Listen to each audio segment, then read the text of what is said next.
This is the Two Bald Guys Sports Podcast. Bald heads, bold takes. Now, here are your hosts, Adam and Tony. Welcome back. I'm Adam. I'm Tony. Tony, we talked about this a bunch. We're in the football off season now, but there's still plenty to talk about. But first, I know it's a little off topic with football, but we'll tie it back into football a little bit. The Winter Olympics are going on, and my son said, he goes, I didn't realize how good Norway was in the Winter Olympics. And I said, well, I mean, it's one of those Scandinavian countries that doesn't have a whole lot to do, and they get really good at skiing and snowboarding and stuff like that. So what have you been watching in the Olympics so far? My wife, she likes the figure skating stuff. We watched that a little bit. Of course, curling, I got into that last Winter Olympics. That's always entertaining, just to watch how they brush that ice to change direction and speed of that little, I don't know the name of it right off the top of my head, but that little ball that they roll down there. I think they like just call it a stone. Is that a stone? Oh, that's right. It is a stone. So I like curling a little bit. My wife's getting into the figure skating. I know our hockey team was on a little bit of a run, but that had, I think they're still playing, and they just beat Sweden, actually, I think. Yep. They won in overtime. Yep. Today. So the hockey team's doing decent. So I have been following the hockey a little bit, because obviously it's one of the big four sports. But what about you? What are you watching? And I like how your son's getting into the Olympics. I think that's cool that he can recognize like other countries. They don't all just play football and baseball and basketball. You know what I mean? So I think that's cool. It is fun. It's a nice little like segue, from the end of the football season here into baseball season a little bit, for those of you guys that like baseball. But the curling was fun. The curling was fun, and it was really cool to watch the mixed doubles of the U.S. They made it all the way to the final. They lost to Sweden there. Just everybody's like, oh, it's kind of like shuffleboard, which kind of, but at the same time, like, I don't think people understand the skill it takes to do the curling, like to make it spin, to make it curl around, one way or the other. It's crazy. Like, you watch ordinary people try it. My buddies, some of our buddies that too, went to a bachelor party up in, I think, Toronto, and they went to a curling place. It was like a bar and one, which sounds like a lot of fun. And they said it was fun to do, but it's a lot harder than you think it's going to be. So that was fun. The hockey obviously, is really good. The women are really doing well. The guys are, in the semifinals as we tape this. But the other one that it is bobsled. Like, I was watching the bobsled, and there's one with it was a mono with the women, and I think we won gold and bronze. But I forget what his name is, but the guy that's on Saturday Night Live that does an update, that's married to Scarlett Johansson, Colin something. I saw him say that he went with one of the best drivers that America has, and he thought he was going to die going down the bobsled. Really? He was just in the back. They didn't do the running up. They literally just got pushed off. And he literally thought, he goes, I thought my bones were going to break, and I thought I was going to die. So I don't think people really understand how scary that is. I mean, they're going 70 to 80 miles an hour. So, the bobsled. Cardboard box. But the bobsled's scary enough, but then you got the luge and the skeleton. Like, would you want to go down one of those sleds head first? No, absolutely not. The luge is insane. That's death right there. Dead. I would just go straight and crash.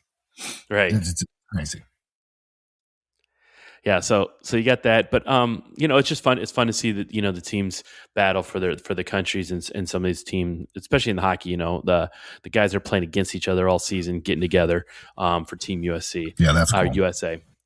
So the Winter Olympics, there's not as many sports as people know as the Summer Olympics, but we got in this Olympics thing, and I told you we tie it back into football. Next Summer Olympics, I think it's next Summer Olympics, or at least the ones coming up, there's going to be flag football in it. I like it. I like flag football. I've played flag football a little bit. So my question to you is one, do you like flag football, or I think it's kind of fun to watch? And two, should NFL players be able to play in that, or should the guys that actually kind of do this, not for a living, but in a league, should they get more of a shot at it than pros? Yeah, I mean, I like flag football. It's a lot of going back and forth. The defense is obviously it's challenging out there because the plays are completely different. The rules are different a little bit. So I like that part of it. But I think NFL guys out there might, I'm not going to say struggle because that's not the right word, But I think the sport is different enough from, regular football that I think you would want guys that play that on a regular basis. Now, I'm sure there might be some NFL guys that are out there that do play that on the regular basis, but I think because the sport and the way it is, I think you would want guys that have played that a lot and are basically, quote unquote pros in flag football specifically. Now, obviously athleticism, the NFL guys, a healthy Tyreek Hill might be hard to track down on a flag football field. You know what I'm saying? But I like the idea of guys that have been playing, they've worked on this, and that's their game versus just bringing in athletes from the NFL game. Yeah. I mean, here's the other thing too. Like if you're an owner of an NFL team, and it's tough to say because like the hockey player, the hockey owners let the hockey, the NHL players go and play. But if you're an owner of an NFL team, would you want your star receiver, like the Vikings owner, would you want Justin Jefferson out there? The Bengals owner, do you want Jamar Chase out there? I think the quarterback is probably a little bit safer because he's not running around as much. Sure. Those receivers are going, defensive backs are going out there. I mean, the last thing you want, and I get it, you can't just completely lock them down from doing anything in life. But at the same time, you're paying these guys millions of dollars to play on Sundays. Do you want them playing in those games? No, that's obviously a concern. I mean, we saw basketball. They went ahead and did it. And I think basketball maybe has a higher risk of injury because they're still playing the exact same sport. Flag football, the tackling's not there, so you get away from that a little bit. But hamstring, ankle, ACLs, those kind of injury, anything with a knee and ankle when they're cutting back and forth, especially the wide receivers, running back type players. Yeah, and those are your star players. Those are your guys that you're paying all the money to, other than maybe the quarterback. Those are the guys that are making your team. Like you said, Justin Jefferson goes down because he's playing flag football in the Olympics. Yeah, he won a gold medal, but now the Vikings are out their number one receiver. That's a toss-up, but how much promotion would that give the NFL? As if the NFL is trying to go international a little bit, promotion-wise, you might get some fans from that. I don't know. That's a tough one. They let the basketball players do it, and I think everyone came out pretty good. I don't think there was any major injuries. But that's a tough call. But I mean, I would agree the owners could be iffy on that. But the times have changed from now, from back to '92 when the Dream Team played. Yeah, right. The other thing is too, like if the pros play, I mean, the Americans have to be the absolute favorite, right? Because I mean, not that there's pros from other countries, but for the most part, all the NFL players are American. At least most of the skill players are. I can't think of any one. I mean, maybe there's some that have dual citizenship that would want to play for a different country or something like that. But for the most part, Canada, the Americans that have to do it. Do you think that the guys that do this on the regular basis and have gotten really, really good at flag football, would they be cheated a little bit if the NFL players just came and played? Like when the NHL players are playing the hockey, in the Olympics, like they're not really taking the place of anybody that's doing it more than they are, right? I mean, you could say, well, the minor leagues, we're real close to the Florida Everblades down here, the ECHL, they don't really have a beef because the NHL players are playing just as much in the same sport. So like, you look at them, you're like, okay, I get it.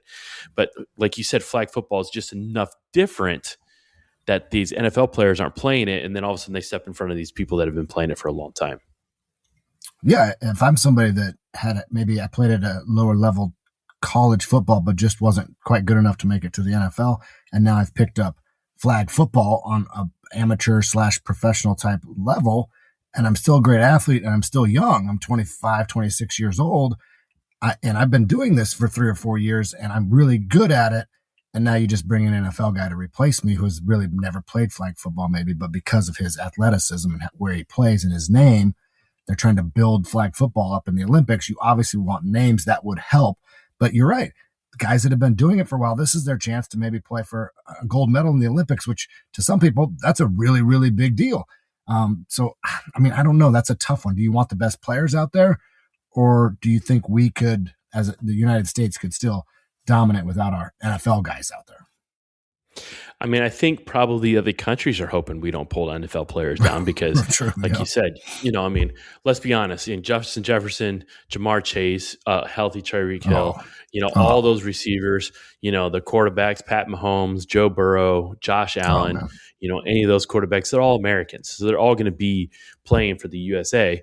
And Right. I mean, the other countries just can't compete. I mean, you really think about it, outside of, America, USA, Canada, Sweden, Finland, right? And Czechia, the Czech Republic. Like those are the teams that dominate the hockey because guess what? It's where the most NHL players are.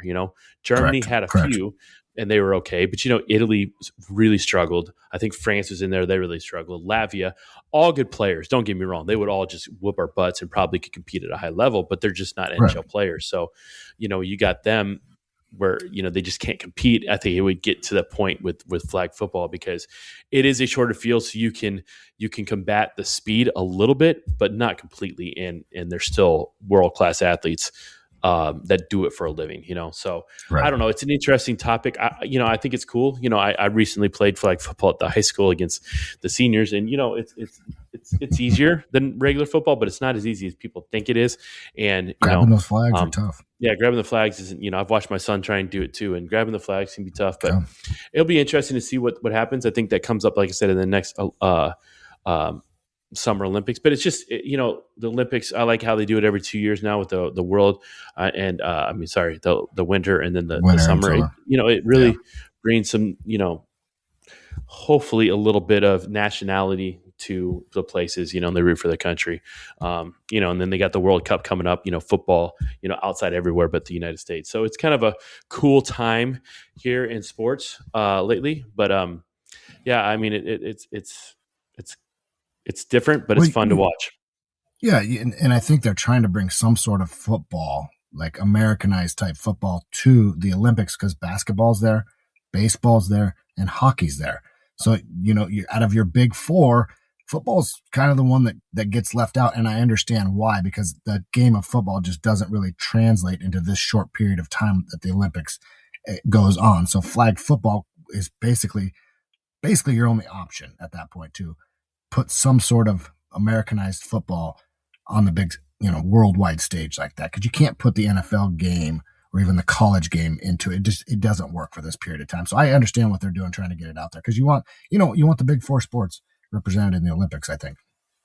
Absolutely. I mean, you get the 2 weeks. And like we said, I mean, you could push to play 3 games in those 2 weeks, but that would be tough. There's nobody's going to sign up for that. I mean, let me rephrase that. College kids that didn't have a way to the NFL and had a chance to play for a gold medal would 100% play almost every other day, I bet. But anybody that's in the NFL or anything like that, you can't play tackle football. So flag football is the way to go. And we've talked about this a little bit. I'm going to shift gears just a bit. You talked about trying to get the world to like football. More and, expand it a little bit. And, we talked about the teams going to Melbourne, Australia, and we kind of talked about it and it's come out. It's going to be the Rams and the 49ers. They're going to play in Melbourne. And you and I were kind of trying to figure out when would be the best time to play this. And I think you and I were both like, should they play on a Monday night and then have the bye week and then be the Thursday before that, so they have as much time. And then I heard on the radio, and I didn't think about this. What if they played in the first week of the year, right? And some people are saying they play on Wednesday. So I know the Seahawks are supposed to get that first game at Thursday, but what if they play on that Wednesday? So they play on that Wednesday, they can travel up, they don't have a game in front of it, and then they basically have, a week and a half to come back and play again. I think that might be the best way to do it, and because of when they have to do buys and stuff like that. So thoughts on that? And they would give you a football game on Wednesday in Melbourne, the Thursday game in Seattle, the Friday game, which they've done for the last few years in Brazil. Saturday would be college football, and Sunday would be NFL, and then Monday, probably a doubleheader. You talk about a heck of an opening weekend for the NFL. And that's exactly where I was going with that. Nobody's going to complain about an extra day of football. Nobody that I know that's a football fan is going to be like, I don't want a Wednesday, Thursday, Friday, Saturday, Sunday slate of football games. Nobody's complaining about that. So A, that's good for fans. And B, I think it gives that little bit, just a little bit extra time to kind of recover from that long trip. I mean, it might not seem like a whole lot of time, but man, when you get in those flights, those long flights like that, it can take a toll on you, whether you're playing on landing there and trying to get ready to play a game, or you're on your way back trying to get ready to play that next week. So any extra time that they can fit in is great. And then that extra day for the fans, perfect. That might be the best solution that they could come up with. Yeah, I think I heard it's an 18-hour time difference. So if the teams play on Wednesday night, it's like noon game for Australia, which I understand it's not the best time, but they will still draw fans. They'll find fans even on a Thursday because they're ahead of us. So it'd be the Thursday at noon, us playing Wednesday at night. And I think that's probably the best. It's a thought that we hadn't even thought of, but it allows the Rams and the 49ers, they could fly out a week ahead of time if they wanted to adjust that time. Because they don't have anything. They could finish up camp out there, play that game, come back, right after the game, be home by that weekend, and then you still have that full weekend. I mean, a lot of times after you play a game on Sunday, you give them till Tuesday, sometimes Wednesday off. They can do that, and then they play the second game on that next Sunday. Or, if they do a doubleheader on a Monday night, give them the Monday night game. I wouldn't have a problem with that either. Right. But you have to do something to make it okay for the Rams and 49ers. I mean, at this point, they're named the teams that are going to be there. So I'm sure they talked to them a little bit, but there's got to be a way that you can sell that to a team because like we said, when we were trying to do in the middle of the season, it was tough because, when do you play that game before you travel out there? And then you'd have to have a bye afterwards.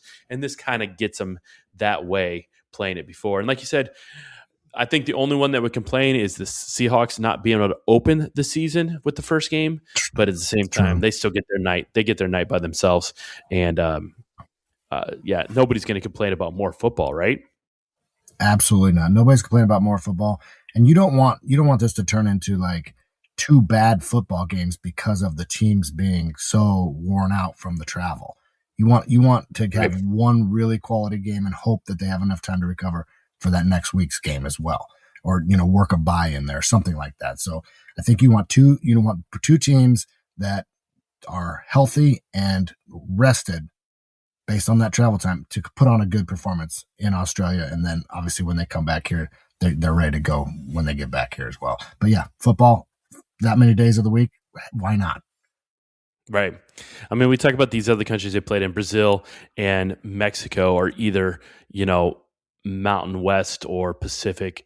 They're still the same time frame as they would be if you traveled out west or even the Midwest, and even England, you're playing still on the same day. It's just what seems like 5 hours earlier. So that's not that bad of a trip either, but it's when you get farther, Australia, if they ever went to, I don't know, I doubt they go to New Zealand, but if they ever went to like China or Japan and played over there, it'd be the same thing. So, you got to do something. I think this is the best fit. And like I said, you have to do something to make sure you're taking care of those teams because you don't want to put them at a disadvantage anytime during the season. And if you were to do it in the middle of the season, that could really screw up some people's playoffs. So I think this first game is probably the best way to go. So, but yeah, speaking of more football, and I'm going to now pivot into this, the Big Ten, and I don't know if it's leaked or what, but there's a document going around for a 24-team playoff. Now, if you've been listening to us, I've always been in favor of going to 16 teams. I actually don't mind this 12-team one they have going on. We have our adjustments, but again, the college football playoff has not called us. They haven't called you yet, have they, Tony? No. I missed a call the other day. I was hoping that wasn't them, but I don't think they've reached out yet. So. Yeah, they haven't reached out to us about our thoughts on the 16-team playoff or even the 12-team playoff. But the 24-team playoff. Yeah, that's a lot. It seems a bit much to me. It seems a bit much to me. Will we get more, I don't want to say bad games, but games that are blowouts? Will we get more or will we get less because we can get more Big Ten teams, more SEC teams, more of those teams like Vanderbilt like this year who might have been able to compete with some teams? I mean, people don't want blowouts. It happens, but I think the JMU Tulane type stuff people are kind of a little frustrated with, and they don't want to see more of that. And I think that's the fear, but I don't necessarily see that happening. Yeah. So it says basically it's the SEC and the Big Ten that are controlling things, right? They're the two big conferences. The ACC is just along for the ride. So is the Big 12 and the Pac-12 whenever that starts back up. I think it might be next year. The SEC was willing to go to a 16-team play format. The Big Ten was willing to grow to 16 only with agreement to eventually go to 24 teams. Those two leagues essentially control the CF decision, basically making the stalemate. This is from ESPN.com. The Big Ten internal documents details what the conference has termed a 24 teams college football playoff format compromise. So basically, they would go to 16 games for a little bit and then go to 24 teams, no later than the 2029 season. In the 16-team format, there'd be 5 automatic qualifiers and 11 at-large teams.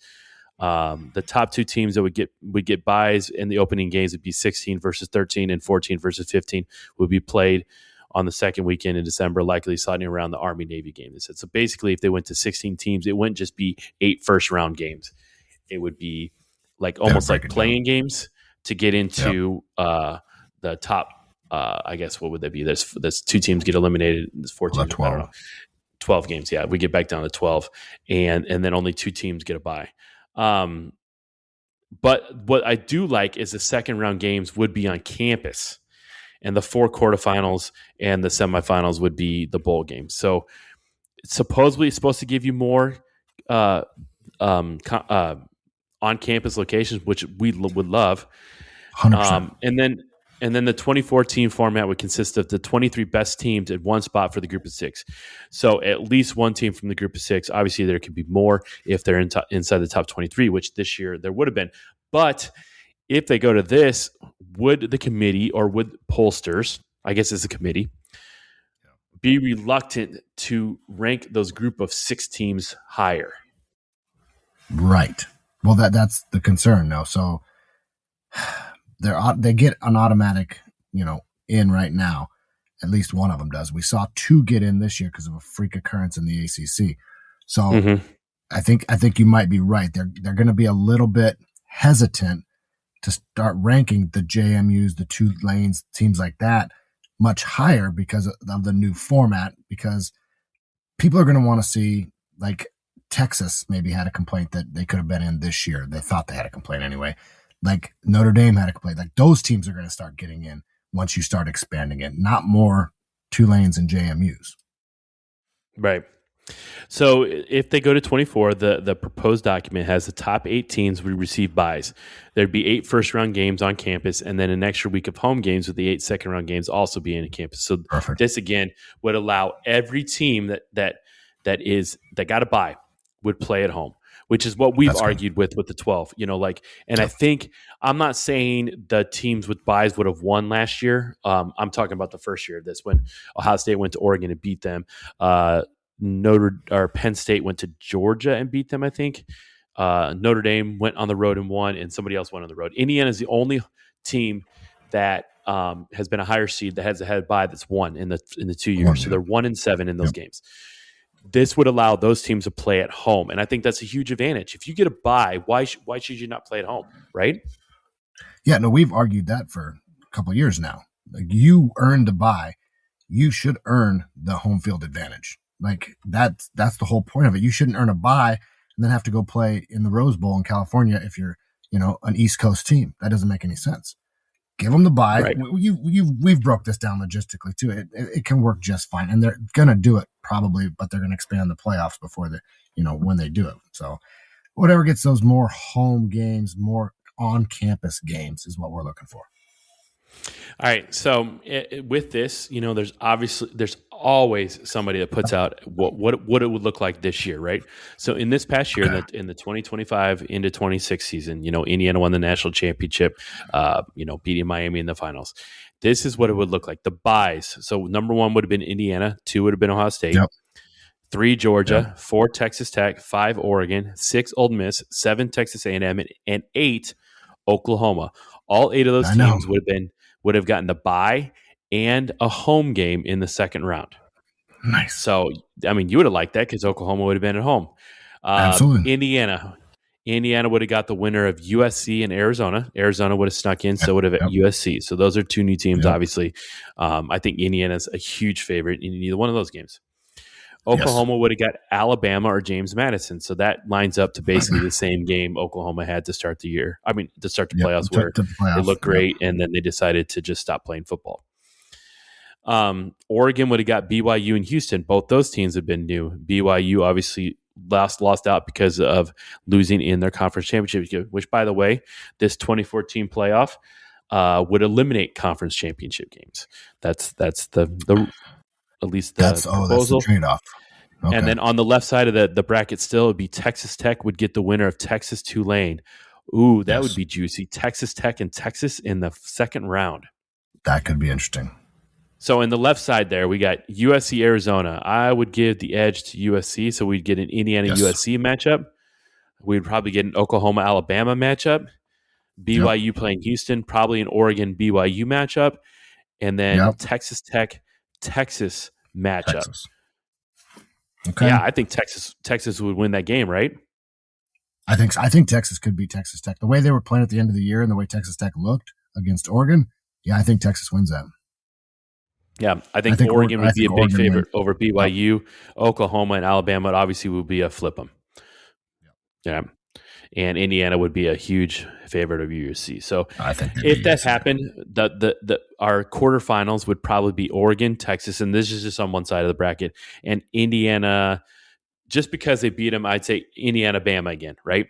And I'm just going because Bama beat Oklahoma. Okay. Bama beat them, yep. So Indiana, Alabama, Oregon, Texas. Listen, the Indiana trail looks pretty similar to what it had. And I think, they were better than Alabama. They look good. Oregon, Texas would have been really, really interesting. I think Texas, like I said, they were playing pretty good at the end. They're much better than they did at the beginning. I think Texas probably beats Texas. Oregon didn't look that good in the playoffs. Not as good as I thought they could. I think Texas wins it. We could get an Indiana, Texas Final Four or semi. That would have been a Final Four. All right, on the right side, I'm going to wait for Ohio State for a second, and you'll figure out why in a second. Yeah. No, I think I'm looking at the same bracket you are.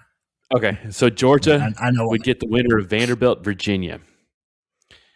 That's an interesting game because Virginia choked the ACC away, but for Vanderbilt, we thought they were good, and then Iowa beat them. Correct. So that's a tough one. That would have been a good game. I would have liked to see that. I think either one of those teams lose to Georgia, probably though. I don't know. Maybe not Vandy. That's tough. Yeah. Georgia's defense wasn't that good. No, it wasn't. Ole Miss is in there. They would get the winner of Notre Dame, Georgia Tech. Hey, listen, the way Notre Dame was playing, and we could say all they want, their schedule sucked, and it did. Their schedule sucked. Outside of losing to Miami and Texas A&M, their schedule sucked. But they were still playing pretty darn good football. Yeah, I don't think they would. I don't think they would have had trouble with Georgia Tech, to be honest. No. Now Notre Dame wins that, and they go in my bracket here. I have them going to play Ole Miss. Is that what yours looks like? Yep. Got to play Ole Miss. We'll talk about that in a second. Texas A&M would get the winner of Miami, Iowa. Listen, congratulations, Iowa. No shot against Miami. No shot against Miami. No, and that gives us a Texas A&M. Texas A&M Miami game that we had before, and then the number 2 Ohio State. They would get the winner of Utah and Michigan, and there's so many layers to this right now because of what happened since then. One, oh my gosh, the new head coach of Michigan is Utah's coach, and so that would have been fun.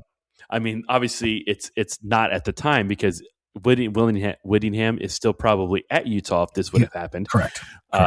And who knows what happens with Michigan, but if Michigan wins, they get Ohio State again. So,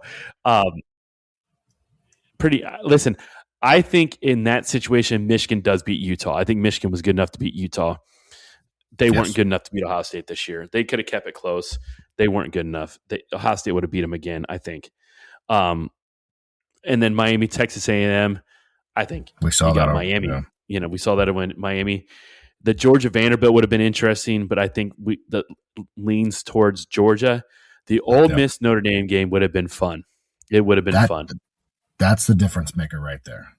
So far, everything's the same as it was this year, except maybe that Notre Dame sneaks in and plays Georgia instead of Ole Miss. Right. but it looks like Miami, Ohio State. We had Indiana, Bama. The other one was Texas getting past Texas Tech instead of Texas Tech playing Oregon. So, I mean, there's a few things. I think the benefits of this would have been Texas, obviously, and Notre Dame. Those would have been, I think, the biggest benefits of those. I think besides that, it kind of runs semi-similar to what happened. I mean, obviously, Ohio State would love to have another shot at Miami. Maybe the same thing with Georgia with Ole Miss, but, does Ole Miss get by Notre Dame? That defense was pretty darn good, too, for Notre Dame. Yeah, I think that would probably be maybe the only difference is Notre Dame would play Miami in the semis here if they get past Ole Miss. I think that's probably the only. I still think we end up Indiana, Miami, honestly, in this one. But it's easy to say because we already watched these games. Some of these games kind of happen, so it's easy to say after you already see this. Right. But who knows? Right. Here's the things that really matter. Like Indiana playing USC or Arizona, I don't think it mattered. I don't think it would have mattered where they played. I don't think it mattered. They play them. They could have played them at USC or Arizona. I don't think it would have mattered. So getting that home game for Indiana in that scenario doesn't matter as much. Oklahoma would have been home. They were home anyways. Oregon at home. They were home anyways. Texas Tech, though, would have got Texas at home. Now, Texas, I think, wins, but do you think Texas Tech would be fired up for that game at home? Yeah, I think that absolutely. I think that makes a big difference if Texas Tech is playing at home. Now, I'm not saying they're going to do much better than they did, they showed out this year, but who knows? I mean, it's a difference when they're playing at their home campus. Their fans are obviously the home field advantage in college is just a little bit different than the NFL. I think it makes a huge difference for sure. They're definitely more fired up. Right. The one that would, and to get into it would be is that if you could get another home game in the quarterfinals, it's never going to happen because of the bowl games. But I'm pretty sure Ohio State would have loved to have Miami at Ohio State. Georgia would have loved to have Ole Miss at Georgia. And listen, I don't know if it would have mattered. Texas Tech played so poorly, but we'll go back to Texas Tech. Texas Tech would have loved to have Oregon at Texas Tech if they would have got by Texas in this scenario. I don't know if it matters, but playing at Texas Tech would have been a big difference in playing. I forget where they played. It wasn't the Rose Bowl, so it might have been the Sugar Bowl. I don't know. Yeah. If you got to go to Lubbock, Texas, that changes things. Right. I've heard of Lubbock, and I know there's a Lubbock. I couldn't even tell you where in Texas Lubbock is. I don't know, but my dad has been there and says it's not. He doesn't want to go back ever again. It's not awesome. So if you got to travel to Lubbock and play in Lubbock, who knows what could happen down there? So I guess my question to you is, I think I know, but I'm going to ask it anyways. Okay. What are your thoughts on expanding to 24 teams? Looking at that bracket, it doesn't bother me as much as I thought it would right off the bat. Because you're still the group of 6 teams, and I don't think the blowouts or the bad football games are going to be any different than they are right now. I think you're still going to have good football games. You talk about USC Arizona, that could be a great football game. Vanderbilt, that game against Virginia, I'd watch that game. I think that's a close football game. I mean, Notre Dame probably wins fairly easy, but then they have Ole Miss. I mean, that's going to be a really good game. So you have really good first round games, and you have more opportunities to have good first round games. Because right now, the group of 6 team that gets in the last couple seasons has just not shown up really. So you're still going to have that, but then you have all these other games that are going to be good. Because after the first, couple blowouts, everyone's like, oh, this playoff system's awful and it's trash. Well, now you have maybe 2 blowouts, but you have 3 other games that are really good, 4 other games that are really good, something like that. So I think you get more good games. You're still going to have a couple bad ones, but you get more quality games. Yeah, I think in this model, and it just so happens, it's just because of what we're looking right now, obviously. I mean, USC Arizona could be a pretty good game. BYU Houston, I think, could be a pretty good game. Utah Michigan would be a good game. And I think Vanderbilt Virginia would be a good game. Yeah. Alabama James Madison is one that could have been tricky because James Madison showed they could score some points. And Alabama struggled at times, but I think Alabama wins that game still kind of easy, but that would have been fun. Texas, Tulane, I think Texas wins that game easily. Notre Dame, Georgia Tech, I think they win that game easily. And listen, Iowa was much better on offense this year, but it was still an Iowa offense, and trying to score on a Miami defense would have been really tough for them. So I just think, but you look at it, of those games, 3 of them for sure, I think would be blowouts. And the Alabama James Madison game would be maybe 4, but at the same time, you're getting 1, 2, 3, 4 that look like they'd be really good games. So correct.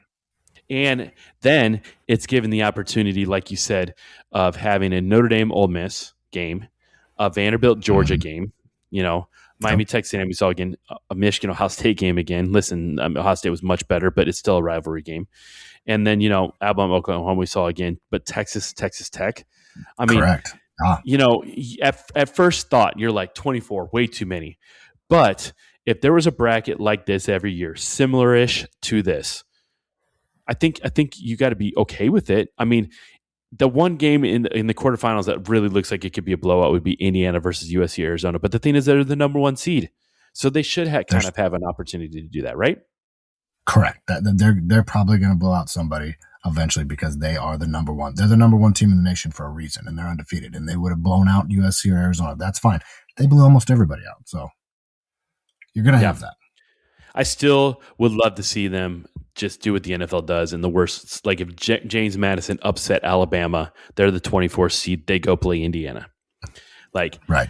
Oklahoma shouldn't be rewarded because of a huge upset, Right. No, I agree. But, if they could somehow figure out how to reseed them a little bit to where the number 1 seed continues to play because they earn the right to be number 1, they shouldn't have to play the number 2 seed anytime soon. Right.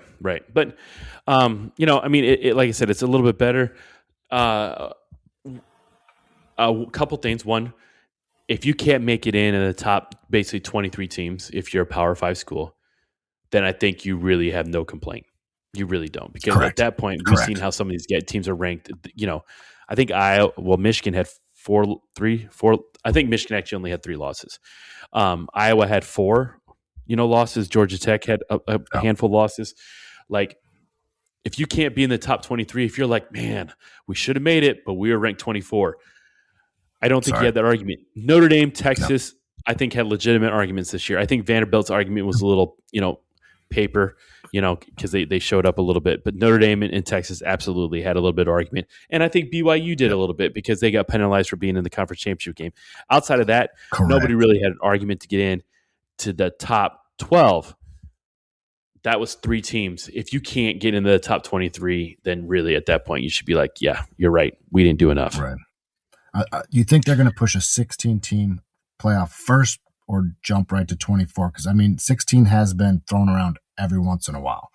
Yeah, I think that what the Big Ten said in that thing and what I was reading, obviously I don't have the document in front of me, but what I was reading from ESPN.com is said that they are compromising the SEC. What they want is to go to the 16-team playoff for a few years and saying we're going to jump to the 24-team playoff. I'm a little surprised the SEC is resistant on the 24-team playoff because that just means more chances for them to lose to to get into the college football playoff. Right. Hey, listen, the more Big teams. Ten has won 3 in a row, so I gotta say that a little bit. But by the way, I'm okay. Going off topic for a second, the Big Ten put out a new shirt. It said the trifecta for winning 3 in a row, really? And on it had Michigan, Ohio State, Indiana's logos like right next to each other. Wow, like that is kind of cool. You can't tell me people are buying that shirt, right? I'm not buying that shirt. There's no way on God's green earth I'm buying a shirt. I don't care if it has a Michigan logo on it. It has an Ohio State logo on it. Ohio State logo. Yeah, Michigan and Ohio State fans are not buying that shirt. You know who's buying that shirt? Indiana fans. Indiana fans are buying that shirt, guaranteed, because they might not see that again. I don't know. Maybe in this day and age it doesn't matter, but man, they're buying that shirt. But yeah, Michigan, Ohio State fans, you're not buying that shirt because it has your anti-team logo. Listen, on it. I'm not buying a logo that has like the Calvin, Calvin and Hobbes, the Calvin guy, doing what he's doing on an Ohio State logo. Yep. I'm not going to buy that shirt if there was a shirt because it has Ohio State's logo on it. Like, correct. Yep. No way am I spending any part of money. I don't care if it's a pro Michigan shirt. If it has an Ohio State logo on it, I'm not buying it. No, because that means you're supporting. Ohio State's getting some sort of money off of that, and you're not going to support that. Correct. and I don't want to give any money to Ohio State. Nope. So listen, you got this 2014 playoff. I don't hate it as much, and I'm a little surprised that you're saying you don't hate it as much as I thought you were going to. I mean, I like the 14 playoff. I have to start coming around to it though eventually, right? I mean, we've been arguing about this for like 3 years now, and I have to start coming around to it because I'm fighting it. I fought it, but it's happening. It's over there. My Sooners did make it in this year, so I am happy about that. But I guess I just have to deal with it. So when I look at the 2014 playoff, I see, yes, there's some games that could turn into bad games, but there's also more quality games out there. The only thing I don't like is repeat games, that, and then teams playing their own conference in the playoff. I know you can't avoid it, and I know we're trying to get the best teams out there, but a USC Arizona game, I mean, I have to look at the schedule. Did they play each other already this year? I mean, that's, maybe they didn't because they're in different conferences now. So that's old Pac-12 stuff. So that's kind of cool, but at the same time, did they play each other already? I don't know. But Michigan, Ohio State, do you want that game again, though? I don't know. I mean, if Michigan wins, yeah, I do. Right. But if Michigan doesn't win, then no, I don't want to lose Ohio State twice in the season, and I understand that. Now, in this one, and this was only because of the rankings that they had this year, it did have BYU, Houston playing in the first round. They're both in the Big 12. I think I read in the article that in this model, they would have to avoid conference games in the first round unless they didn't play each other, which is possible now because both the SEC and the Big Ten have like 45 teams. So they can avoid that. So if this is right, if they actually looked at that, BYU and Houston couldn't have played in the regular season. Okay. If they did, then they would have to adjust one up, one down, which could get tricky too, because like the one down is Notre Dame and the one back is Texas. So who gets what? Like, does Texas go to play Houston and BYU down to Tulane? I mean, BYU would like that. Or does Houston would be upset? Does BYU go to Notre Dame, or do you take the lesser seed in Houston? One up is Tulane, and one down is Georgia Tech. Texas. So Notre Dame gets stuck with them, but BYU again would like that because then they would get Tulane. So it is what it is. The other thing that comes back with this is no conference championship game. Listen, we went forever without conference championship games. The Big Ten didn't have a conference championship game forever. I think the SEC, I'm not even going to pretend to know, but it sounds like the SEC would have done it first. But I don't really know. But obviously, the championship game has come less of a thing. But the problem is well, then who's actually the conference champion, or don't you care anymore? Like, do you not care about the conference championship? Because if you don't have a conference championship game, then you could get 4 teams tied. But then again, Miami tied at the top of the ACC, and they didn't even get a chance to play in the conference championship game. Anyways, I don't think anybody would. Duke is the ACC champion this year. I don't think anybody's can say Duke was the best team in the ACC, and I'm not just trying to say that because. Like, you can't say that like, Penn State was the best team in the Big Ten, but they just should have won. They should have won their games to get there. It's not one of those. So, no conference championship games. Thoughts on that? Do you care? Did you like it? Oklahoma hasn't been there in a while, so I don't. You're not missing out on anything. But I think because of the Duke situation this year, I think that Duke brought something that I don't think they had planned on happening or really thought would happen for a long time. And here it is. What was Duke, a 5-loss team that through something? Yeah, I think they were tiebreakers get into the conference championship, and we obviously saw how good Miami was, and just because of tiebreakers, they didn't get in there. And then Duke not only making it, but then they ended up upsetting Virginia and winning the thing, and they don't even get to play in the playoff because their regular season was not very good. So I think that right there showed everybody here's the problems that it can have. Because let's be honest, if Virginia wins that game, that leaves probably JMU or Tulane out. I can't remember which one it would have been. But now Virginia's in there playing, and maybe they could have been a little bit more competitive. And now we only have one quote-unquote bad game versus 2. So I think that is a factor. Eliminate conference championships. I'm not opposed to it. Do we care who the conference champion is, really?